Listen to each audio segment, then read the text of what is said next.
चलिए शुरू करते हैं आज का हमारा डेली करंट अफेयर का सेशन। आज हम यहां पर 26 जून के सभी इंपॉर्टेंट करंट अफेयर एक एक करके डिटेल में डिस्कस करने वाले हैं। तो एंड तक सेशन को देखिए, इंटरेस्टिंग सेशन है, रिलैक्स होकर पूरे सेशन को देखिएगा। पीडीएफ और मॉक टेस्ट आपको एप्लीकेशन पर मिल जाएगा। क्रेजी जीके ट्रिक एप्लीकेशन को आप सभी चेकआउट कीजिए। तब तक हम चलते हैं सबसे पहले क्वेश्चन की तरफ और डिस्कस कर लेते हैं 26 जून का करंट अफेयर। प्रधानमंत्री नरेंद्र मोदी ने स्लोवाकिया के राष्ट्रपति को उपहार में थीवा आर्ट से बने कफलिंग्स भेंट किए हैं। यह कला भारत के किस राज्य से संबंधित है? तो पहली चीज तो ये कि कफलिंग्स होते क्या है। तो जो हमारी शर्ट होती है ना, उसकी जो कलाई के बटन होते हैं ना, उन्हें कहा जाता है कफलिंग्स। तो अभी हुआ यह है कि भारत के पीएम नरेंद्र मोदी ने स्लोवाकिया के प्रेसिडेंट इनको थीवा आर्ट से बने कफलिंग्स भेंट किए हैं। ये जो थीवा आर्ट है ना, ये भारत के राजस्थान राज्य से संबंधित है। थीवा आर्ट काफी फेमस है, जीआई टैग दिया जा चुका है इस आर्ट को। तो अगर क्वेश्चन आता है कि स्लोवाकिया के राष्ट्रपति कौन, तो पीटर पेल्ग्रिनी इसके राष्ट्रपति के पद पर हैं, जिनको थीवा आर्ट से बने कफलिंग्स भारत के पीएम ने भेंट किए हैं। एक्चुअल में ये जो आर्ट है राजस्थान के प्रतापगढ़ की लगभग 400 साल पुरानी एक पारंपरिक गोल्ड ऑन ग्लास कला है। एक आर्ट है, क्या होता है कि नॉर्मली 23 कैरेट सोने की पतली शीट का यूज किया जाता है और उस पर रंगीन कांच पर बिना किसी ग्लू के विशेष तकनीक के माध्यम से इस सोने की जो पतली शीट है इसको जोड़ा जाता है। तो रंगीन कांच पर जोड़ा जाता है और इस तरीके से अलग अलग डिजाइन बनाई जाती है। इसे ही कहा जाता है थीवा आर्ट। वर्तमान में काफी चीजों में इस आर्ट का यूज होने लगा है। यहां पर जो डिजाइन यूज की जाती है सोने की पतली शीट की बनाई हुई, भगवान कृष्ण उनकी लीलाओं से संबंधित या राजस्थान की जो लोक कलाएं हैं, लोक कथाएं हैं, उनसे संबंधित ये आर्ट हो सकता है। पशु पक्षी या फिर जो राजपूताना कल्चर रहा है राजस्थान का, पूरे राजस्थान में ये देखने को मिलता है। तो इनसे संबंधित ये आर्ट यूज किया जाता है अलग अलग चीजों को बनाने के लिए। इसे ही कहा जाता है थीवा आर्ट। राजस्थान की एक परंपरा है, एक कला है, आप इसको ऐसा समझिए। 400 साल पुरानी एक परंपरा है जिसको 1707 में नाथूलाल सोनी ने इसका आविष्कार किया था। ज्वेलरी, पेंडेंट, ब्रोचेस इनको बनाने में वर्तमान में इनका यूज किया जाने लगा है राजस्थान के अलग अलग क्षेत्रों में।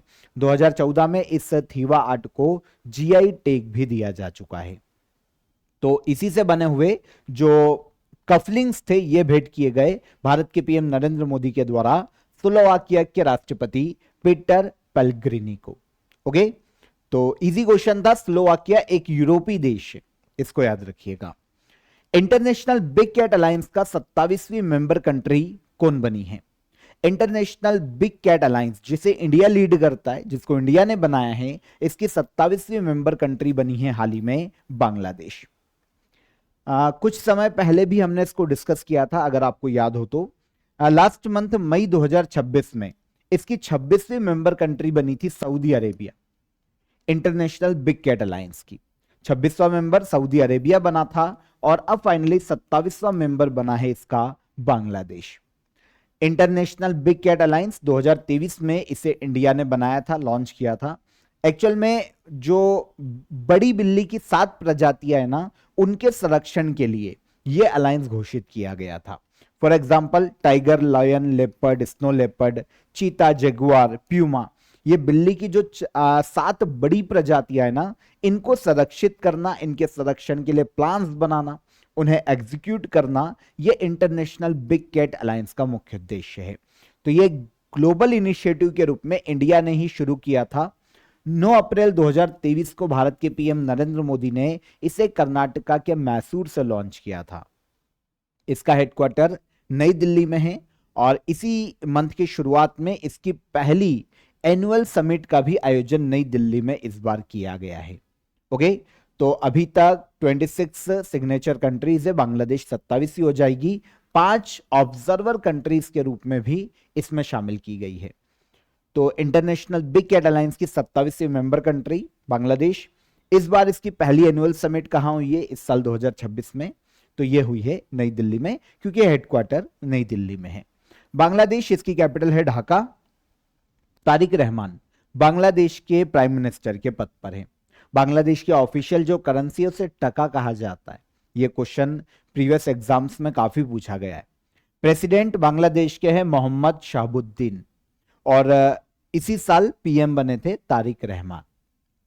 भारतीय पुरातात्विक सर्वेक्षण द्वारा खोजे गए 16वीं शताब्दी के विजयनगर कालीन शिलालेख किस राज्य में मिले हैं? तो आर्कियोलॉजिकल सर्वे ऑफ इंडिया, इन्होंने 16वीं शताब्दी के विजयनगर साम्राज्य के 3 शिलालेखों को खोजा है भारत के आंध्र प्रदेश राज्य में। आंध्र प्रदेश में ये 3 शिलालेखों की खोज की गई है आर्कियोलॉजिकल सर्वे ऑफ इंडिया के द्वारा। कुछ 3 इंस्क्रिप्शन मिले हैं और इनमें विजयनगर साम्राज्य के एक शासक की जानकारी देखने को मिलती है। ये शासक है सदाशिव रॉय। एक्चुअल में विजयनगर साम्राज्य जो है ना, इसमें 4 डायनेस्टी हमको दक्षिण भारत में कर्नाटक के रीजन में देखने को मिलती है। विजयनगर साम्राज्य की स्थापना हरिहर और बुक्का नाम के 2 भाइयों ने की थी और इन्होंने अपनी कैपिटल हम्पी को बनाया था, है ना। तुंगभद्रा नदी के किनारे विजयनगर साम्राज्य स्थापित किया गया था। 4 राजवंश देखने को मिलते हैं इस डायनेस्टी में। 4 में से एक डायनेस्टी था तुलुव डायनेस्टी। इसके एक शासक है सदाशिव रॉय। इनके बारे में जानकारी इन 3 इंस्क्रिप्शन में देखने को मिलती है, जो कि हाल ही में आंध्र प्रदेश के शेषाचलम फॉरेस्ट में खोजे गए हैं। शेषाचलम फॉरेस्ट, ये भी क्वेश्चन आ सकता है, कहां पर स्थित है? तो आंध्र प्रदेश में। यहां पर 16वीं शताब्दी के 3 विजयनगर साम्राज्य के इंस्क्रिप्शन खोजे गए हैं। तेलुगु, तमिल और कन्नड़, इन 3 लैंग्वेजों में ये इंस्क्रिप्शन लिखे गए हैं।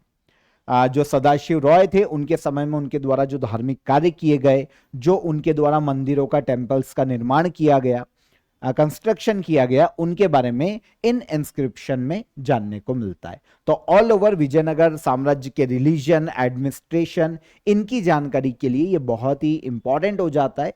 16वीं शताब्दी का है तो हिस्टोरिकल इंपॉर्टेंस भी है। ये इंस्क्रिप्शन खोजे गए हैं तिरुपति जिले के शेषाचलम फॉरेस्ट में, जो कि आंध्र प्रदेश में स्थित है। विजयनगर साम्राज्य 1336 ईस्वी में हरिहर और बुक्का नाम के 2 भाइयों ने इसकी स्थापना की थी। हम्पी को अपनी कैपिटल बनाया था। सबसे फेमस जो शासक आपने सुने होंगे ना, अगर आपने कभी पढ़ा नहीं होगा तो आपको पता होगा, कृष्णदेवराय, जिनके दरबार में तेनाली राम, है ना, एक कवि बोल लेते हैं, तो वो इनके दरबार में देखने को मिलते हैं। तेनाली राम वो कृष्णदेवराय के दरबार में थे, जो कि विजयनगर साम्राज्य में एक शासक थे। दक्षिण भारत का सबसे शक्तिशाली हिंदू साम्राज्य था ये। 1336 से 1646 तक इसका पूरा टाइम पीरियड देखने को मिला और 4 अलग अलग वंशों ने यहां पर शासन किया। शुरुआत होती है संगम डायनेस्टी से, सेकेंड होती है सालू डायनेस्टी, थर्ड आता है तुलु वंश या तुलु डायनेस्टी और चौथी होती है फाइनली अराविडू डायनेस्टी। हालांकि जिनके इंस्क्रिप्शन मिले हैं वो तुलु डायनेस्टी के आखिरी महान शासक थे। हालांकि इनके समय में एक युद्ध हुआ था 1565 में, जिससे तालीकोटा के युद्ध के नाम से जाना जाता है और इसमें तालीकोटा के युद्ध में इनकी हार हो जाती है सदाशिव रॉय की और उसके बाद विजयनगर डायनेस्टी का पतन देखने को मिलता है। हालांकि उसके बाद भी अराविडू डायनेस्टी ने कुछ समय शासन किया, ऑलमोस्ट 80 साल, लेकिन यह डायनेस्टी इतना ज्यादा प्रभाव नहीं छोड़ पाई। तो फिर तुलु वंश एक अंतिम पावरफुल वंश विजयनगर साम्राज्य में माना जाता है। सदाशिव रॉय 1542 से 1570 तक इनका शासन था। 1565 में बैटल ऑफ तालीकोटा के युद्ध में विजयनगर साम्राज्य के शासक हार जाते हैं, तो ये अंतिम महान शासक माने जाते हैं विजयनगर एम्पायर के। बैटल ऑफ तालीकोटा जो है ना, इसे राक्षसी तंगड़ी के युद्ध के नाम से जाना जाता है। कब हुआ था? 1565 में। विजयनगर साम्राज्य का नेतृत्व कर रहे थे इस वक्त इनके एक सेनापति थे, लीडर, जिनको हम बोल सकते हैं सदाशिव रॉय के, जिनका नाम था आलिया रामा रॉय। और अपोनेंट में अहमदनगर, बीजापुर, गोलकुंडा और बरार, बीदर, इनके 4 दक्कन सल्तनतों के सुल्तान थे। इनका गठबंधन था और इनके मध्य में युद्ध होता है और विजयनगर साम्राज्य हार जाता है। तो ये बैटल ऑफ तालीकोटा की छोटा सा मैंने आपको डिस्क्रिप्शन में दिया है, क्योंकि ये ईयर पूछा जाता है कि बैटल ऑफ तालीकोटा कब हुआ था? 1565 में, दक्षिण भारत कर्नाटका में। तो राक्षसी तंगड़ी के युद्ध के नाम से भी इसे पुकारा जाता है। Easy. Offer of the day देख लीजिए आप सभी एसएससी सीजीएल का स्पेशल पैकेज यहां पर ज्वाइन कर सकते हैं। ऑलमोस्ट अगस्त या सितंबर में आपकी एसएससी सीजीएल की एग्जाम है, तो आप इसे ज्वाइन कीजिए। यह आपको एग्जाम में स्कोर करने में काफी हेल्प करेगा। स्पेशली देखिए 12,000 से ज्यादा वन लाइनर आपको यहां पर मिल जाएंगे, जो कि एग्जाम के पॉइंट ऑफ व्यू से आपको बहुत ही सिलेक्टिव दिए गए हैं। मैथ्स, रीजनिंग, इंग्लिश की आपको टॉपिक वाइज ई बुक मिल जाएगी। आपको 3 साल के प्रीवियस पेपर मिल जाएंगे विद एनालिसिस। यहां पर 25 से ज्यादा मॉक टेस्ट आप यहां पर लगा सकते हैं। और इसके अलावा एसएससी सीजीएल के लिए एग्जाम बूस्टर मॉक टेस्ट, जिसकी सीरीज आपको क्रेजी जी के ट्रिक यूट्यूब चैनल पर कंटिन्यू है वर्तमान में, उसके टेस्ट भी आपको इसमें इंक्लूड किए गए। तो आपको ये पूरा पैकेज मिल रहा है काफी अफोर्डेबल प्राइस में। इसे ज्वाइन कीजिए। लास्ट मोमेंट पर रिवीजन के लिए ये आपको काफी मदद करेगा और स्कोर गेन करने में भी काफी मदद करेगा।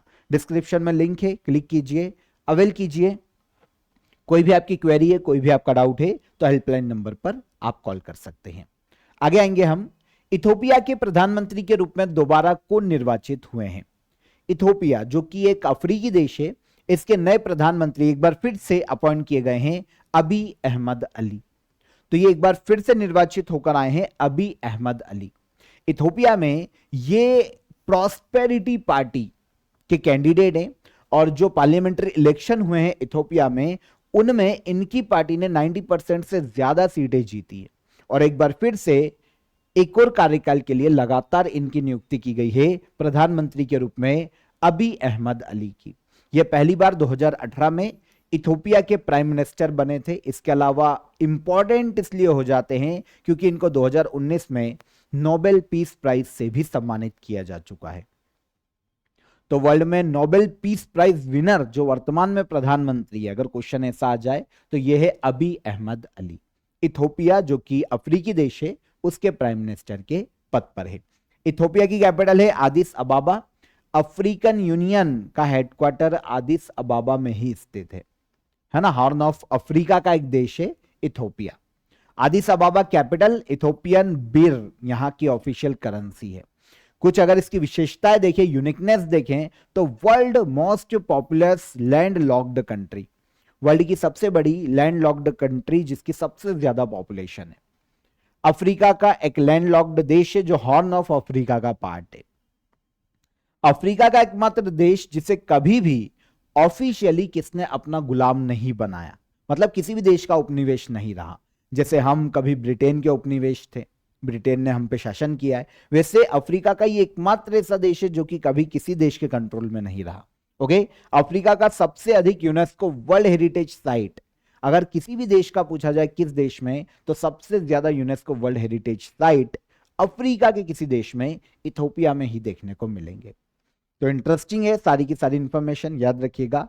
एक बार फिर से पुनः निर्वाचित होकर आए हैं इनके प्रधानमंत्री अबी अहमद अली। इबोला डिसीज की हेल्थ स्क्रीनिंग के लिए एयर सुविधा 2.0 पोर्टल किस मिनिस्ट्री के द्वारा लॉन्च किया गया है?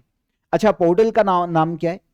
Air Suvidha 2.0 portal.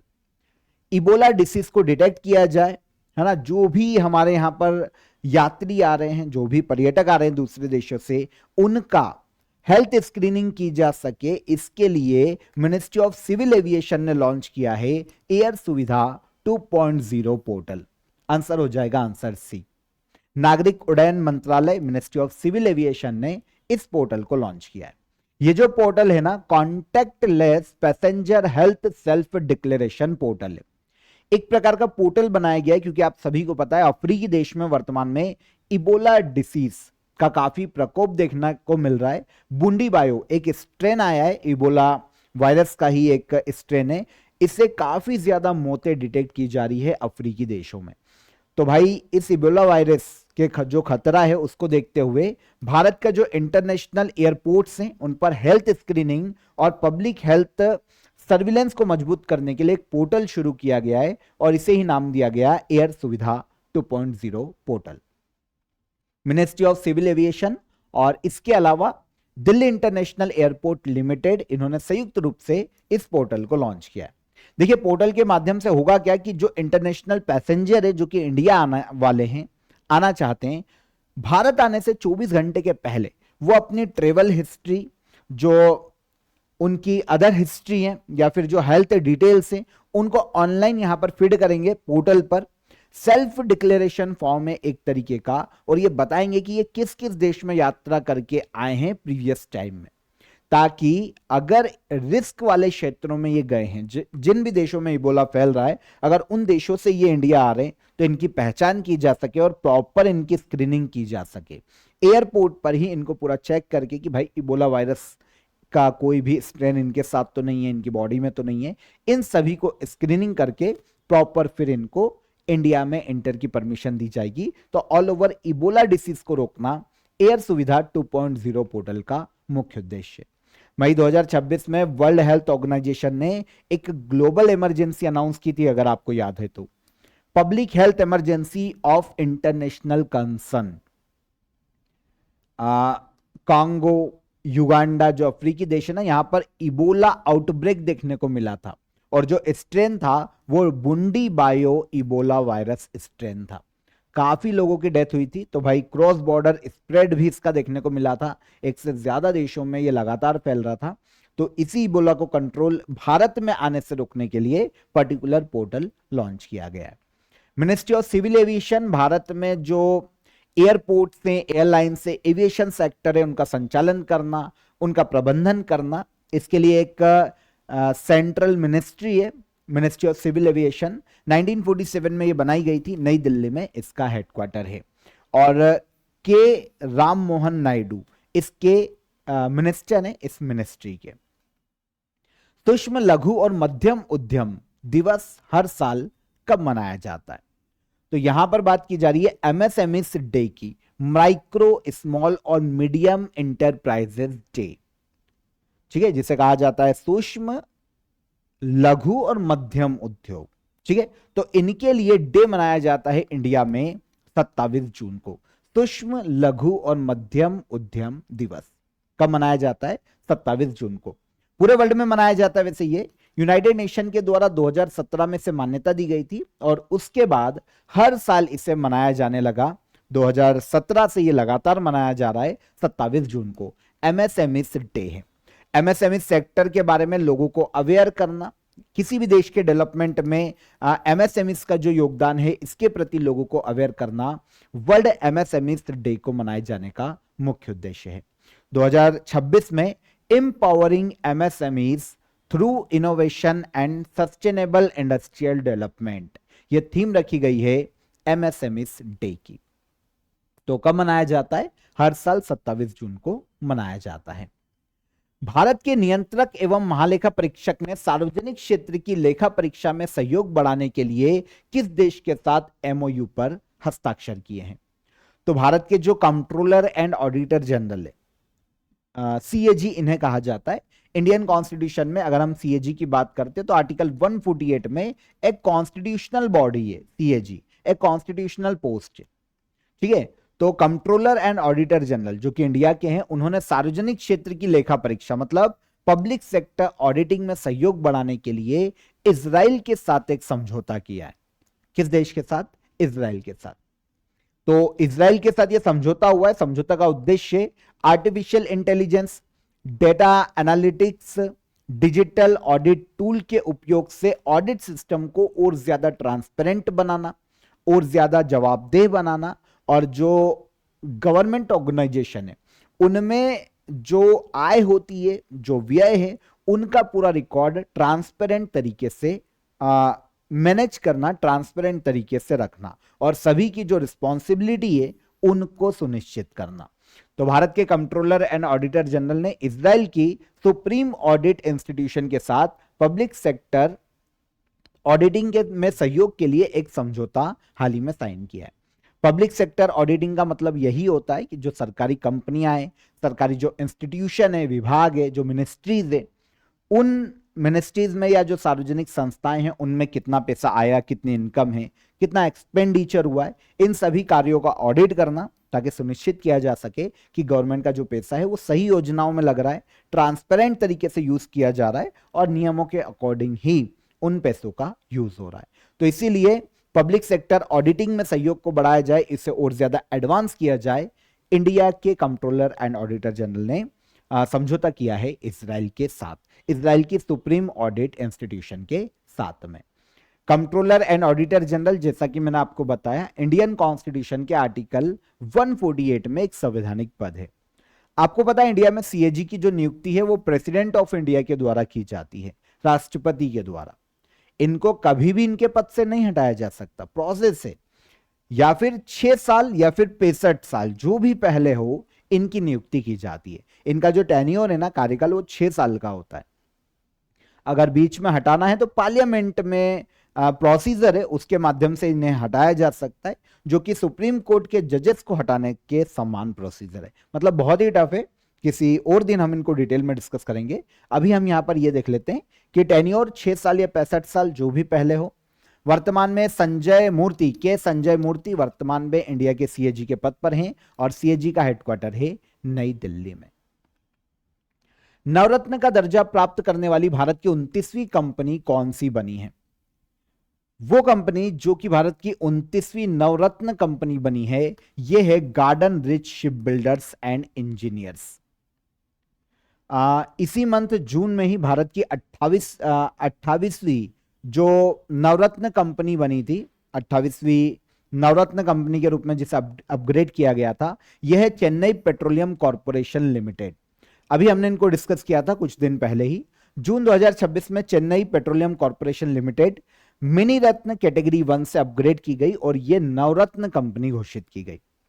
देखिए क्या होता है, 3 पार्ट में गवर्नमेंट कंपनीज को बांटा जाता है। मिनी रत्न, उसमें 2 कैटेगरी होती है, कैटेगरी 1 और कैटेगरी 2। फिर होती है नवरत्न और फिर होती है महारत्न। क्या होता है कि टर्नओवर के आधार पर, कंटिन्यू 3 साल के प्रॉफिट के आधार पर किसी को भी मिनी रत्न, महारत्न और मिनी रत्न, नवरत्न और महारत्न घोषित किया जाता है। देखिए, मिनी रत्न नीचे, फिर नवरत्न और फिर महारत्न। अगर कोई नवरत्न कंपनी है तो उसके पास जो फाइनेंशियल फ्रीडम होगी डिसीजन मेकिंग की, वो थोड़ी ज्यादा होगी, गवर्नमेंट से बार बार नहीं पूछना पड़ेगा। महारत्न है तो उसके पास डिसीजन मेकिंग पावर पैसों को लेकर और ज्यादा होगी, है ना, फाइनेंशियल फ्रीडम और ज्यादा होगी। तो इस तरीके से इनको बांटा जाता है। अभी क्या हुआ है कि भारत की 29वीं नवरत्न कंपनी घोषित की गई है, garden rich ship builders and engineers. Financial year 2025-26 में इसका जो रेवेन्यू है 7,002 करोड़ रुपए रहा है। तो ये अपग्रेड की गई है मिनी रत्न कैटेगरी 1 से नवरत्न के लिए, और ये भारत की 29वीं नवरत्न कंपनी है, garden rich ship builders and engineers. क्या करती है? भारत में डिफेंस शिप बिल्डिंग कंपनी, युद्धपोत का निर्माण करना डिफेंस सेक्टर के लिए, है ना, वेपन, वॉरशिप, नेवल वेसल्स का निर्माण करना, ये सारे काम garden rich ship builders and engineers के द्वारा किया जाता है। 1884 में कंपनी स्थापित हुई थी। वेस्ट बंगाल के कोलकाता में इसका हेडक्वार्टर है और मिनिस्ट्री ऑफ डिफेंस के अंतर्गत ये कार्य करती है। हेमिस फेस्टिवल हर वर्ष किस केंद्र शासित प्रदेश में आयोजित किया जाता है? Hemis festival, art and culture से ये क्वेश्चन काफी पूछा जाता है, आर्ट एंड कल्चर, ठीक है ना, तो याद रखिएगा आर्ट एंड कल्चर से क्वेश्चन आपको आएगा। तो हेमिस फेस्टिवल भारत के यूनियन टेरिटरी लद्दाख में आयोजित किया जाता है। बौद्ध धर्म से संबंधित एक फेस्टिवल है हेमिस फेस्टिवल। देखिए होता क्या है, लद्दाख का सबसे प्रसिद्ध बुद्धिस्ट धार्मिक और सांस्कृतिक उत्सव है। एक बौद्ध मठ बहुत ही फेमस है लद्दाख में, हेमिस मोनेस्ट्री।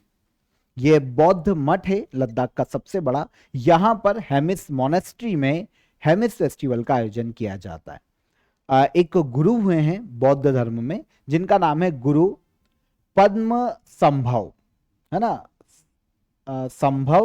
पद्म संभव, गुरु पद्म संभव, या इन्हें गुरु रिनपोचे के नाम से पुकारा जाता है। ये दूसरे बुद्ध कहलाते हैं बौद्ध धर्म में, दूसरे बुद्ध इन्हें कहा जाता है गौतम बुद्ध के बाद। तो इनके सम्मान में, इनकी जयंती के उपलक्ष्य में 2 दिन का सम्मेलन है हेमिस फेस्टिवल। तो इस बार ये 24-25 जून का आयोजित किया गया 2 दिवसीय बुद्धिस्ट फेस्टिवल। इस दौरान क्या होता है, जो बौद्ध मॉन्क होते हैं ना, वो एक नृत्य करते हैं और इस नृत्य को कहा जाता है छम नृत्य। तो कभी क्वेश्चन ऐसा भी आता है कि छम नृत्य कहां पर फेमस है, तो ये लद्दाख में फेमस है। मुखौटा लगाकर ये नृत्य किया जाता है तो इसे मुखौटा नृत्य भी कहा जाता है। तो मुखौटा नृत्य भी कहां फेमस है? लद्दाख में। अच्छाई की बुराई पर विजय के प्रतीक के रूप में यह नृत्य किया जाता है और हेमिस फेस्टिवल को सेलिब्रेट किया जाता है। हेमिस मॉन्स्ट्री की बात करें, सबसे बड़ा बौद्ध मठ लद्दाख में। तिब्बती बौद्ध धर्म का जो द्रुक्पा वंश है, बौद्धों में भी अलग अलग वंश होते, तो उनमें से एक वंश से संबंधित है ये हेमिस बौद्ध मठ। कहां पर? लद्दाख में लोकेशन है। गुरु पद्म संभव की बात करें, गुरु रिम्पोचे सेकेंड बुद्धा कहलाते हैं। 8वीं सेंचुरी में तिब्बत और हिमालयन रीजन में जो बुद्ध धर्म की वज्रयान शाखा है उसको प्रमोट करने में इन्होंने काफी योगदान दिया था। तो इनकी जयंती पर मनाया जाता है हेमिस फेस्टिवल। आखिरी क्वेश्चन, हाल ही में लगातार आए शक्तिशाली भूकंपों के बाद किस देश ने आपातकाल की घोषणा की है? तो आप सभी को पता चल गया होगा, दक्षिण अमेरिकी देश वेनेजुएला में अभी लगातार बैक टू बैक 2 भूकंप आए, है ना, जो कि 7 की तीव्रता से, रिएक्टर स्केल पर 7 की तीव्रता से ज्यादा के थे। और इसके कारण शुरुआत में तो माना जा रहा था कि कुछ लोगों की डेथ हुई है, लेकिन यहां पर जो आंकड़ा है अब निकल के आ रहा है कि 10,000 से ज्यादा लोगों की यहां पर डेथ हुई होगी और काफी सारे लोग यहां पर घायल हुए होंगे। तो वेनेजुएला में रिसेंटली 7.2 और 7.5 ये 2 तीव्रता के भूकंप नोट किए गए हैं और उसके बाद वेनेजुएला में स्टेट इमरजेंसी अनाउंस की गई है। तो इसे डबल अर्थक्वेक या ट्विन अर्थक्वेक कहा जाता है, एक के बाद एक कंटिन्यू आ जाते हैं कुछ ही मिनटों के गैप में।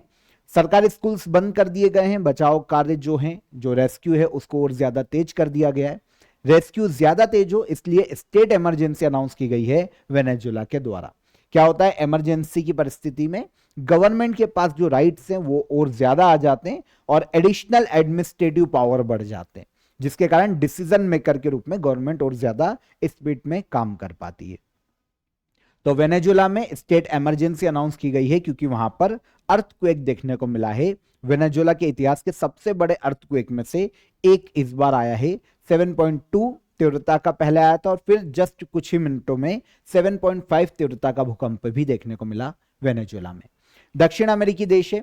एक्चुअल में यहां पर वेनेजुएला पर लगातार भूकंप इसलिए आते हैं क्योंकि ये 2 भूकंपी प्लेटों के बीच में, एक कैरेबियन प्लेट है और एक है साउथ अमेरिकन प्लेट, और इन प्लेटों के बीच में स्थित है वेनेजुएला। तो जब भी इन प्लेटों में घर्षण होता है, अगर ये हिलते हैं तो फिर वेनेजुएला में भूकंप देखने को मिलता है।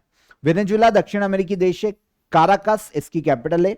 डेल्सी रोड्रिग्स वर्तमान में अंतरिम प्रेसिडेंट के रूप में काम कर रही है वेनेजुएला में, क्योंकि वेनेजुएला के पूर्व प्रेसिडेंट को अमेरिका ने उठवा लिया था ऑपरेशन के माध्यम से और अमेरिकी जेल में बंद कर दिया था, निकोलस मादुरो को। तो उसके बाद डेल्सी रोड्रिग्स प्रेसिडेंट है, अंतरिम प्रेसिडेंट है वेनेजुएला की।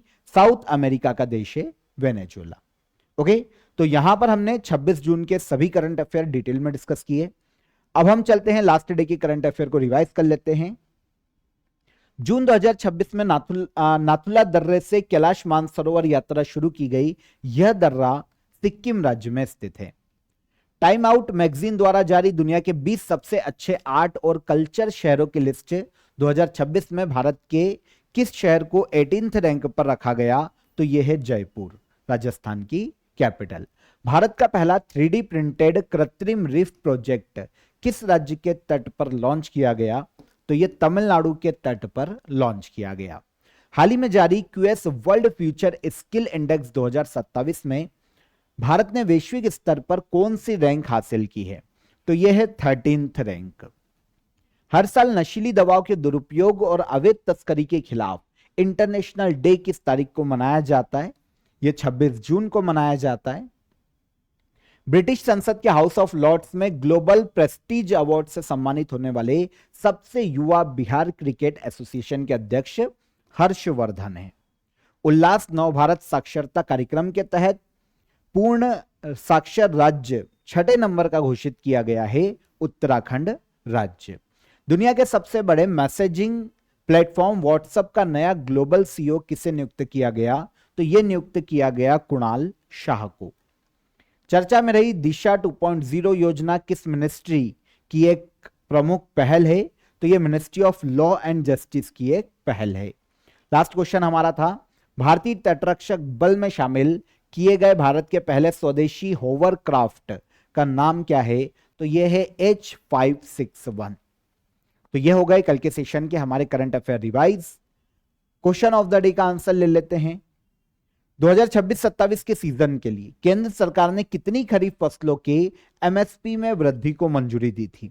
तो ये 14 खरीफ की फसलें हैं, खरीफ क्रॉप हैं, जिनकी एमएसपी में सेंट्रल गवर्नमेंट ने बढ़ोतरी की है 2026-27 के क्रॉप सीजन में। सागर से सम्मान इनिशिएटिव, ये मिनिस्ट्री ऑफ पोर्ट, शिपिंग और वाटरवेज की एक पहल है। फिर G7 समिट 2025 की पूछी गई थी, तो ये कनाडा में आयोजित की गई है। G7 समिट 2025 कहां पर आयोजित की गई? कनाडा में। तो ये तीनों क्वेश्चन के हमारे आंसर हो गए।